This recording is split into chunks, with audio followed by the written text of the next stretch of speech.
Question है number analogy का। यहाँ पर जो संबंध 83 का 9 के साथ होगा वही संबंध 146 का प्रश्न चिन्ह के स्थान पर आने वाली संख्या से होगा।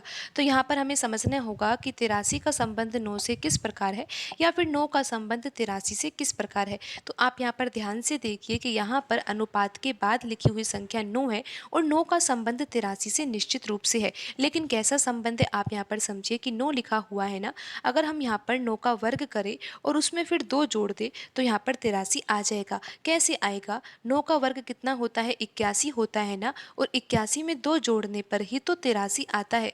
तो यहाँ पर आपने देखा कि 9 के द्वारा हम 83 को प्राप्त कर सकते हैं।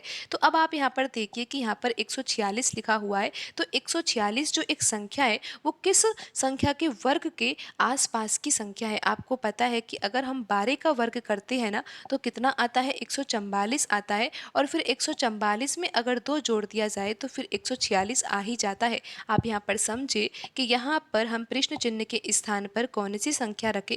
हमें यहाँ पर प्रश्न चिन्ह के स्थान पर 12 रखना चाहिए, क्योंकि आप देख सकते हो कि 12 से हम 146 कैसे प्राप्त करेंगे। जैसे कि यहाँ पर 9 से 83 को प्राप्त किया गया था। 9 से 83 को प्राप्त करने के लिए यहाँ पर 9 का वर्ग किया गया था और उसमें फिर 2 जोड़ा गया था। तो यहाँ पर 12 है तो हम 12 का वर्ग करेंगे और फिर यहाँ पर 2 भी जोड़ेंगे।